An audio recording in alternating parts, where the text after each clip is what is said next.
നമ്മളിന്ന് കാണാൻ പോകുന്ന ബൈബിളിക്കൽ സ്റ്റോറി ആയിട്ടുള്ള ജോസഫിന്റെ കഥയാണ് ഗൈസ്. ബൈബിളിലുള്ള കഥയാണ് ഗൈസ്. ബൈബിളിക്കൽ സ്റ്റോറി ആയിട്ടുള്ള ജോസഫിന്റെ കഥയാണ് ഗൈസ് നമ്മൾ കാണാൻ പോകുന്നത്. ജോസഫ് യാക്കോബിന്റെ മോൻ. അപ്പോൾ ജേക്കബിന്റെ മോനായ ജോസഫ് ഏറ്റവും കൂടുതൽ നല്ലൊരു മനുഷ്യനാണ് ഗൈസ്. അപ്പോൾ നമുക്ക് അതിലേക്ക് പോയാലോ. ജോസഫിനെ ഇങ്ങനെ ജോസഫ് ആണെങ്കിൽ പിറക്കുന്നു, വളരുന്നു. അവനിന്ന് സ്വന്തം അനിയൻ ബെഞ്ചമിൻ മാത്രമാണ്. ബാക്കിയുള്ളവരൊക്കെ വേറെ അമ്മമാരുടെ വയറ്റിൽ പിറന്നതാണ് ഗൈസ്. അങ്ങനെ വളരുന്നു. അവനാണെങ്കിൽ കുറേ സ്വപ്നങ്ങളൊക്കെ കാണുന്നുണ്ട്. അവൻ്റെ ചേട്ടന്മാരുടെ കുറേ പുല്ലൊക്കെ വെട്ടി ഇങ്ങനെ കൊണ്ടുവന്ന് വെച്ചേക്കുകയാണ്. കുറേ ജോസഫിൻ്റെ പുല്ല് മാത്രം വീഴുന്നില്ല. പക്ഷേ ആ ചേട്ടന്മാരുടെയൊക്കെ പുല്ലൊക്കെ വീഴുന്നുണ്ട് ഗൈസ്. അപ്പോൾ 10 പേരും കൂടി ചേർന്ന്, അതാണെന്ന് വെച്ചാൽ നമ്മുടെ ബെഞ്ചമിനും ആ പെണ്ണും ഉൾപ്പെടുന്നില്ലല്ലോ. അപ്പോൾ 10 പേര്, മൊത്തത്തിൽ 13 പേരിൽ 10 പേര് നമ്മുടെ ജോസഫിനെ എടുത്ത് കിണറിയിടുകയാണ് ഗൈസ്. കാരണം അവർക്ക് ആർക്കും ഇഷ്ടമില്ല നമ്മുടെ ജോസഫിനെ. ചിലവർക്കൊക്കെ കൊല്ലണമെന്ന് മനസ്സില്ല, ചിലർക്ക് കൊല്ലണമെന്ന് മനസ്സുണ്ട്. അങ്ങനെ ജോസഫിനെ കിണറിയിട്ടതിന് ശേഷം ജോസഫ് അവിടെ കിടന്ന് ഭയങ്കരമായിട്ട് കരയുകയാണ് ഗൈസ്. അപ്പോഴത്തേക്കും നമ്മുടെ ജോസഫിനെ രക്ഷിക്കാൻ വേണ്ടി കുറച്ച് പേരൊക്കെ രക്ഷിക്കാമെന്ന് പറയുന്നുണ്ട്, കയറൊക്കെ എടുക്കുന്നുണ്ട്. പക്ഷെ ചിലർ സമ്മതിക്കുന്നില്ല. പിന്നെ ഇസ്മാവേൽ ഒരാളിങ്ങനെ വന്നുകൊണ്ടിരിക്കുകയാണ് ഗൈസ്, കുതിരയല്ല, ഒരു ഒട്ടകത്തിൻ്റെ മേത്ത്. അങ്ങനെ നമ്മുടെ ജോസഫിനെ അവർക്ക് വിറ്റ് കളയുകയാണ് ഗൈസ്. വിറ്റ് പൈസ മേടിച്ചുകൊണ്ട് വന്നിട്ട് അതായത് വെച്ചാൽ നമ്മുടെ ജോസഫിന് ഒരു വലിയൊരു നല്ലൊരു കോട്ട് കൊടുത്തിട്ടുണ്ടായിരുന്നു നമ്മുടെ യാക്കോബ്. ആ കോട്ടില് ആടിൻ്റെ ചോരയൊക്കെ ആക്കിയിട്ട് യാക്കോബിന് കൊടുക്കുമായിരുന്നു. അതിഥി പറഞ്ഞ എന്തിനാന്ന് വെച്ചാൽ ജേക്കബിൻ്റെ ആടിനെ ഇവരൊക്കെ കൊല്ലുമായിരുന്നു. അപ്പോൾ ഒരു ദിവസം ജോസഫ് ആണെങ്കിൽ അവരുടെ പപ്പയടുത്ത് പറഞ്ഞു കൊടുത്തു ഇങ്ങനെയൊക്കെ സംഭവിച്ചു എന്ന്. അതിൻ്റെ ഒരു ദേഷ്യമൊക്കെ ഇവർക്കുണ്ട്, അത് കാരണമാണ് ഇങ്ങനെ ചെയ്തേക്കുന്നത്. അങ്ങനെ അവരുടെ ഡ്രസ്സിനകത്തൊക്കെ ഭയങ്കര ആക്കിയിട്ട് ഒരു പുലി കരടിയൊക്കെ മൃഗങ്ങളൊക്കെ ഒന്ന് കടിച്ചിട്ടു എന്നൊക്കെ പറഞ്ഞ് അവർ പപ്പയുടെ കൊടുക്കുകയാണ് ജേക്കബിൻ്റെ കയ്യിൽ. അവരുടെ സിംഹമൊക്കെ അടിച്ചെന്നൊക്കെ ഇട്ടത്. അപ്പോഴത്തേക്കും അവരുടെ പപ്പയാണെങ്കിൽ ഭയങ്കരമായിട്ട് കരയുകയാണ് ഗൈസ്. കരഞ്ഞു തീർക്കും അത്രയും കരയുകയാണ് ഗൈസ് അവിടെ കിടന്ന്. അപ്പോൾ നമ്മുടെ ബെഞ്ചമിൻ ഒത്തിരി ഇഷ്ടമാണ് ജോസഫിന്. അതിനുശേഷം അവിടെ പോയിട്ട് ജോസഫ് ഭയങ്കര ഒരു ഗ്ലാമർ ഉള്ള ഒരു മനുഷ്യനാണല്ലോ, ഒത്തിരി സുന്ദരനായിരുന്നില്ലേ. അപ്പോൾ അതിനകത്ത് പോത്തിഫർ എന്ന് പറഞ്ഞ ഒരാളാണെങ്കിൽ എന്ത് ചെയ്യുന്നു, നമ്മുടെ പോത്തിഫറിൻ്റെ ഭാര്യ ജോസഫിൻ്റെ കല്യാണം കഴിക്കാന്ന് വെച്ചാൽ ഒരുമാതിരിയൊക്കെ ട്രൈ ചെയ്യുന്നു. അവരുടെ അടുത്ത് പോയിരിക്കുകയും അടുക്കാൻ ട്രൈ ചെയ്യുന്നു. പക്ഷെ നമ്മുടെ ജോസഫ് പറയുകയാണ്, ഞാൻ എൻ്റെ ദൈവത്തിനെ അറിയുന്നു, ഞാൻ ഇതുപോലത്തെ തെറ്റ് ഈ ലോകത്തിൽ ഞാൻ ചെയ്യുകയില്ല, ഞാൻ ചെയ്തിട്ടുമില്ല, ചെയ്യുകയില്ല എന്ന് പറഞ്ഞിട്ട് അവളെ തള്ളി വിട്ടിട്ട് പോവുകയാണ് ഗൈസ്. അപ്പോൾ അവൾക്ക് ഭയങ്കര ദേഷ്യമാവുന്നു. ഇത്രയും വലിയ സുന്ദരൻ എന്തിനാണ് എൻ്റെ അടുത്ത് വരാത്തതെന്ന് പറഞ്ഞിട്ട് അങ്ങനെ അവനെ കൊല്ലാൻ വേണ്ടിയിട്ട് അവരുടെ പോത്തിഫറിൻ്റെ അടുത്ത് പറയുകയാണ്, എന്നെ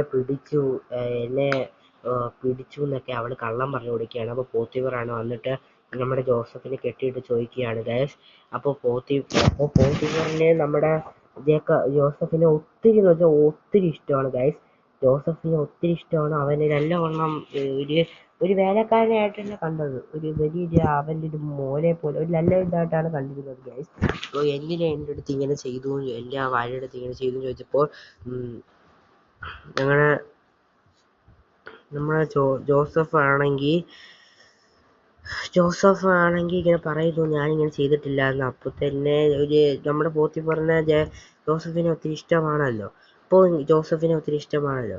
അങ്ങനെ നോക്കിയപ്പോൾ കാണാം അവൻ്റെ കണ്ണുകളിൽ കള്ളം കാണുന്നില്ല, ഒന്നുമില്ല. അപ്പോൾ പോത്തിഫർ അത് വിശ്വസിക്കുന്നു. എന്നിട്ട് അവളടുത്ത് ചോദിക്കുന്നു, അങ്ങനെ അവളടുത്ത് പറയുന്നു, ഞാൻ ഇവനെ കൊന്നിട്ടില്ല, അവനെ അടച്ചിട്ടതേ ഉള്ളൂ. കാരണം അവനെ ഒത്തിരി ഇഷ്ടമാണല്ലോ നമ്മുടെ അങ്ങനെ ഫറവോനാണെങ്കിൽ ഇങ്ങനെ ഫറവോനാണ് ഈജിപ്തിൻ്റെ രാജാവായ ഫറവോനാണ് ഇങ്ങനെ വരുമ്പോൾ ഫറവോനെ വണങ്ങാൻ നിൽക്കാൻ പറയുമ്പോൾ നമ്മുടെ ജോസഫ് വണങ്ങി നിൽക്കുന്നില്ല. ജോസഫ് പറയുകയാണ്, ഞാൻ എൻ്റെ കർത്താവേ യഹോവ ദൈവത്തിലല്ലാതെ വേറെ ആരെയും വണങ്ങത്തില്ല എന്ന് പറയുകയാണ് ഗൈസ്. അങ്ങനെ വണങ്ങത്തില്ല എന്ന് പറഞ്ഞപ്പോഴത്തേക്കും പറയുകയാണ്, ഈ മനുഷ്യനെ വണങ്ങിയില്ലെങ്കിൽ ഭയങ്കര ഇതാണ്. അങ്ങനെയൊക്കെ ആയപ്പോഴത്തേക്കും ജോസഫ്, എന്നിട്ട് പാർവോനാണെങ്കിൽ ഭയങ്കര ദേഷ്യമൊക്കെ വരുന്നുണ്ട്. പോത്തിഫർ ആണെങ്കിൽ വണങ്ങി നിൽക്കുന്നുണ്ട്. പോത്തിഫർ പറയുകയാണ്, നീ വണങ്ങിയില്ലെങ്കിൽ ഞാൻ കൊന്നുകളയും, വണങ്ങുന്നു. വീണ്ടും അവനെ അടച്ചിരിക്കുകയാണ് ഗൈസ്. എന്നിട്ട് ഒരു സ്വപ്നം കാണിക്കുകയാണ് ഗൈസ്. സ്വപ്നത്തിന്റെ അർത്ഥം പറയാൻ വേണ്ടി കുറെ പേരെ വിളിക്കുന്നുണ്ട് ഫരവോൻ. ഫരവോന്റെ ആ ഒരു മന്ത്രവാദികൾക്കോ സ്വപ്നം പറയാൻ കഴിയുന്നില്ല. പക്ഷെ സ്വപ്നത്തിന്റെ അർത്ഥം പറയാൻ കഴിയും. പക്ഷെ ജോസഫിന് പറയാൻ അറിയും, ചിലവർക്കൊക്കെ അറിയാലോ. അപ്പോൾ ഞാൻ ജോസഫിനെ വിളിച്ചുകൊണ്ട് വരാൻ കുറച്ച് പേര് വിളിക്കുകയാണ് ഗൈസ്. ജോസഫിനെ നല്ലവണ്ണം കുളിപ്പിച്ചെന്ന് വെച്ചാൽ ദേഹമൊക്കെ നല്ലവണ്ണം തുടച്ചിട്ട് ജോസഫിനെ കൊണ്ടുവന്ന് അവിടെ ഇരുത്തുകയാണ് ഗൈസ്. ഇരുത്തുന്നില്ല, നിൽക്കുകയാണ് ഗൈസ്. ഇങ്ങനെ കൊണ്ടുവരുമ്പോഴത്തേക്കും നമ്മൾ ജോസഫിന്റെ അടുത്ത് ചോദിക്കുകയാണ് ഗൈസ്. ഇതുപോലെ ജോസഫിന്റെ അടുത്ത് ചോദിക്കുകയാണ് ഗൈസ്, നമ്മുടെ ഫരവോൻ ഇതുപോലെ സ്വപ്നം കണ്ടു. അപ്പോൾ സ്വപ്നത്തിന്റെ അർത്ഥം നല്ലവണ്ണം സ്വപ്നത്തിന്റെ അർത്ഥമൊക്കെ പറഞ്ഞു കൊടുക്കുന്നുണ്ട്. സ്വപ്നം പശുക്കളുടെ ഇതുപോലെ കുറെ സ്വപ്നങ്ങൾ കാണുന്നുണ്ട്. അപ്പോൾ നമ്മുടെ ജോസഫ് കറക്റ്റ് ഉത്തരം പറയുകയാണ്. ഇവിടെ കുറച്ച് ദിവസത്തിനുള്ളിൽ ഇവിടെ എല്ലാ ആഹാരങ്ങളും തീർന്നു പോകും, ഒന്നും ഇല്ലാതാകാൻ പോവുകയാണ്. അവിടെ നമ്മൾ വേഗം നല്ലവണ്ണം പണി ചെയ്ത് എല്ലാം ശേഖരിക്കണം എന്നൊക്കെ പറയുകയാണ് ഗൈസ്. ഇതാണ് ട്വിസ്റ്റ്. അടുത്താണ് ട്വിസ്റ്റ് വരാൻ പോകുന്നത്. അപ്പോൾ നമ്മുടെ ഫറവോന്റെ അടുത്ത് എല്ലാവരും വരുമല്ലോ ഇതുപോലെ മേടിക്കാനൊക്കെ ഗൈസ്. അങ്ങനെ ഇരിക്കുമ്പോഴത്തേക്കും ആ കറക്റ്റ് പറഞ്ഞപ്പോഴത്തേക്കും നമ്മുടെ ഇതുപോലത്തെ കാര്യങ്ങളൊന്നും ഫറവോന് ഇഷ്ടമില്ല. പക്ഷെ ഫറവോൻ ഇങ്ങനെ നമ്മുടെ ജോസഫിനെ നോക്കുമ്പോൾ ഒരു സത്യം പറയുന്ന ഒരു മനുഷ്യനായിട്ട് തോന്നുകയാണ്. എന്നാൽ ശരി, നീ പറഞ്ഞ സത്യമായിരിക്കാം, എന്നാൽ നമുക്ക് അങ്ങനെയാണ് ചെയ്യാന്ന് പറഞ്ഞിട്ട് അതൊക്കെ ശേഖരിക്കാൻ ഇതുപോലെ ചെയ്യുകയാണ് ഗൈസ്.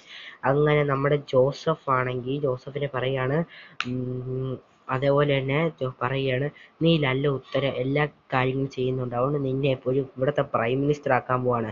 നീ എനിക്ക് എന്നെക്കാട്ടിലും നീ ഇവിടെ ഉള്ള എല്ലാ മിനിസ്റ്റേഴ്സ് എന്ന് വെച്ചാൽ അവിടെ കുറെ ലീഡേഴ്സ് ഒക്കെ കാണും. എല്ലാ ലീഡേഴ്സിനും മേളിലാണ് നീ എല്ലാ ലീഡേഴ്സും നിന്റെ അണ്ടറിലാണ് ഇരിക്കാൻ പോകുന്നത്. അവിടെയുള്ള ഈജിപ്ഷ്യൻ ലീഡേഴ്സ്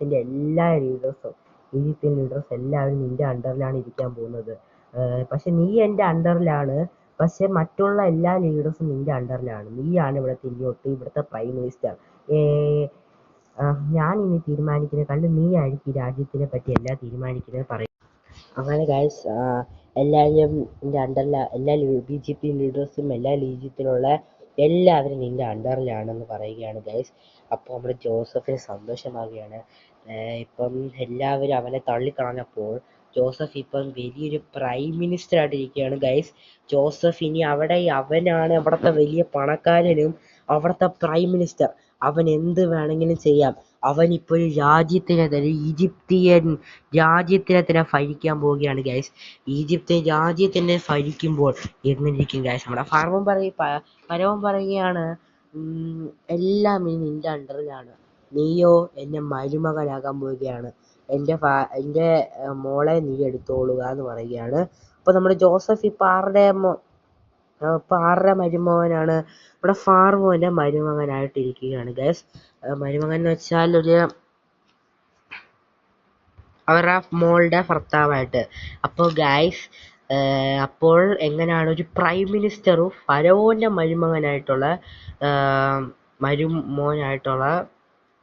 ഇതാണ് ആയിട്ടുള്ള നമ്മുടെ ജോസഫിനെ നമ്മൾ ഇവിടെ വെച്ച് കാണുന്നത് ഗൈസ്. അങ്ങനെ ഇതുപോലെ കുറെ കാര്യങ്ങളൊക്കെ ചെയ്തതിന് ശേഷം നമ്മുടെ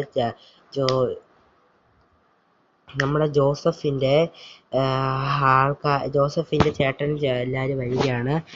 വന്നതിന് ശേഷം എല്ലാം ചെയ്തതിന് ശേഷം പോകുമ്പോൾ നമ്മുടെ ബെഞ്ചമിൻ്റെ അവിടെ ഒരു സ്വർണത്തിന്റെ ഒരു കപ്പിട്ട് വിടുകയാണ് ഗൈസ്. അങ്ങനെ അവൻ വന്നതിന് ശേഷം വീണ്ടും തിരിച്ചയക്കുകയാണ് ആളുകളെയൊക്കെ. അവനെടുത്തുകൊണ്ട് എല്ലാവരും അരി പൊട്ടിച്ചു നോക്കിയപ്പോൾ നമ്മുടെ ബെഞ്ചമിൻ്റെ അരിക്കകത്ത് അത് ഉണ്ടായിരുന്നു. അവരെയൊക്കെ വിളിച്ചുകൊണ്ട് വന്നതിന് ശേഷം നമ്മുടെ ജോസഫ് ചോദിക്കുകയാണ്, നിങ്ങൾക്ക് ഏതെങ്കിലും ചേട്ടനും അനിയന്മാരും ഉണ്ടോ എന്ന്. അപ്പോൾ പറയുകയാണ്, എനിക്കൊരു അനിയനുണ്ട്, അവൻ്റെ പേര് ജോസഫ് എന്നാണെന്ന്. അവൻ ഇപ്പം എൻ്റെ കൂടെ ഇരിപ്പുണ്ടെന്ന് നമ്മുടെ ജോസഫ് പറയുകയാണ്. പറയുമ്പോഴത്തേക്കും അതെങ്ങനെ എന്ന് പറയുമ്പോൾ അവൻ എൻ്റെ കൂടെ സുരക്ഷിതമായി ഇരിപ്പുണ്ടെന്ന് പറഞ്ഞിട്ട് അവൻ്റെ മുഖം മൂടിയിട്ട് അവൻ ഞാനാണെന്ന് പറഞ്ഞ് കാണിക്കുമ്പോൾ എല്ലാവരും നമ്മുടെ ജോസഫിനെ കെട്ടിപ്പിടിക്കുകയാണ് ഗൈസ്. അങ്ങനെ ഇവിടെ അടിച്ച് ക്ലൈമാക്സ് ആണ് ഗൈസ്. എന്നിട്ട് അവരുടെ പപ്പയെ വിളിക്കാൻ പോകുന്നതാണ് ഗൈസ് കാണുന്നത്. അവരുടെ പപ്പ യാക്കോബ് ആണെങ്കിൽ വന്നിട്ട് നമ്മുടെ ജോസഫിന്റെ മക്കളെയൊക്കെ അനുഗ്രഹിക്കുകയാണ് ഗൈസ്. ഇതാണ് ഇവിടുത്തെ സീൻ ഗൈസ്. പിന്നെ അങ്ങനെ കുറെ കാര്യങ്ങളൊക്കെ നടക്കുന്നുണ്ട്. അപ്പോൾ ഗൈസ് എന്തെങ്കിലും ഒരു ദിവസം അങ്ങനെയൊക്കെ നടക്കുകയാണ് ഗൈസ്. അപ്പോൾ എന്തെങ്കിലും ഒരു ദിവസം നമ്മുടെ ജോസഫ് മരിക്കുമല്ലോ. അപ്പോൾ അതിനു മുമ്പിട്ട് പറയുകയാണ് ഈജിപ്തുകാരൊക്കെ അപ്പോൾ ഈജിപ്തുകാരൊക്കെ ഇസ്രായേലിലോട്ട് പോകും. മരിക്കുമ്പോൾ മരിക്കുമ്പോൾ പോകുന്നല്ല, ഇസ്രായേൽ ജനങ്ങളൊക്കെ ഈജിപ്തിൽ നിന്ന് ഇസ്രായേൽ ജനങ്ങൾ തിരിച്ച് ഇസ്രായേലിലോട്ട് തിരിക്കാൻ നേരം പറയും. ഇപ്പോൾ ഗൈസ് നമ്മുടെ ജോസഫ് പറയാണ് എന്തായാലും പോകുമല്ലോ, പോകുന്നതിന് മുന്നേ പറയുകയാണ് ഞാൻ മരിച്ചതിന് ശേഷം എൻ്റെ എല്ല് നിങ്ങൾ എടുത്തുകൊണ്ട് പോകൂ, നിങ്ങൾ ഇസ്രായേലിലേക്ക് തിരിച്ചു പോകുമ്പോൾ ഞാൻ മരിച്ചതിന് ശേഷം എൻ്റെ എല്ല് നിങ്ങൾ എടുത്തുകൊണ്ട് പോകണമെന്ന് പറയുകയാണ് ഗൈസ്. അങ്ങനെ മരിച്ചതിന് ശേഷം അവനെ അടക്കുകയൊക്കെയാണ് ഗൈസ് ചെയ്യുന്നത്. അതിനുശേഷം എല്ലാം അവസാനിച്ചതിന് ശേഷം നമ്മുടെ ഇസ്രായേൽ മക്കൾ ഈജിപ്തിൽ നിന്ന് ഇസ്രായേലിലേക്ക് പോകുമ്പോൾ അവൻ്റെ എല്ല് എടുത്തുകൊണ്ട് പോവുകയാണ് ഗൈസ്. അങ്ങനെയാണ് ഇതിൻ്റെ climax. Okay guys, bye, see U.